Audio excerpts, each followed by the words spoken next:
অনুরাগের ছোঁয়া ধারাবাহিকের আজকে পর্ব দেখতে পাবো অলি জয়ী বলে ডাকছে শুনে জয় তার ঘরে চলে আসে।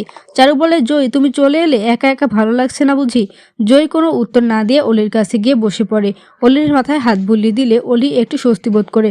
সূর্য অলির কাছে এসে বলে, অলিমা একবার চোখ খোল, দেখ কে এসেছে তোর সাথে দেখা করতে। তখন অলি বাবা বলে ডাক দেয়। তখন জয় মনে মনে ভাবে, আমার আর এই ডাকটা কখনো শোনা হবে না, কিন্তু বাবা সোনাকে অন্য নামে ডাকে কেন? এর মধ্যে হঠাৎ কলিং বেল বেজে উঠলে সূর্য গিয়ে দরজা খুলে দেখে সাক্ষ্যবাবু এসেছে। তখন সূর্য বলে, মিস্টার সরকার, আমি এক প্রকার নিরুপায় হয়ে আপনার মেয়েকে নিয়ে এসেছি। সাক্ষ্যবাবু বলে, ঠিক আছে। তখন সূর্য দেখতে পায় সাক্ষ্যবাবুর সাথে দীপাও এসেছে। সূর্য বলে, তুমি এখানে এসে ভালো করেছো দীপা, এসো ঘরে এসো। আর তখনই চারু দীপার পথ আটকে দেয়, বলে, ও তোমাকে দেখে রিয়াক্ট করবে, ও অসুস্থ এসজি।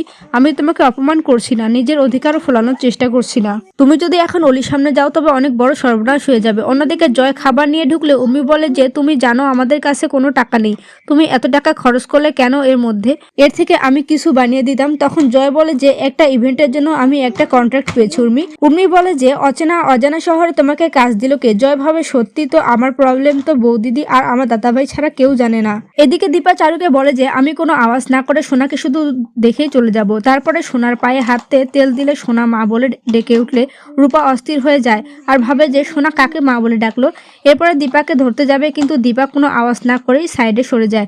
চারু এসে রূপাকে বলে যে, এই ঘরে আর কেউ নেই, শুধু তোমার বাবা এসেছে। কিন্তু দীপা যখন খাটের উপরে উঠে বসে সোনার মাথায় হাত দেয়, তখন রূপার হাতে দীপার হাত লেগে গেলে রূপা বুঝতে পারে যে এখানে বসে আছে। মায়ের হাতে ছোঁয়া পেয়ে সোনা বলে ওঠে, আমার যেন সব কষ্ট কমে গেল। তারপরে চারুকে বলে, তুমি প্লিজ আমার বাবাকে বিয়ে করো, আর জয় তুমি আমাকে ছেড়ে কখনোই যেও না। একা দাঁড়িয়ে কান্না করতে তখনই চারু এসে বলে, কালকে তোমার কাকি শাশুড়ি এই বাড়িতে এসে তোমার কথা তুলেছিল, তারপর থেকেই অলির এই অবস্থা। দীপা চারুকে বলে, আমার মেয়ে হয়তো একদিন আমাকে ভুলে যাবে, সেই জন্য তুমি আমার মেয়েকে ভালো রেখো। অন্যদিকে রূপা তার বাবাকে বলে, এই ঘরে আরো কেউ ছিল যে কোনো কথা বলেনি। তখনই সোনা ঘুমের ঘরে মা বলে উঠে।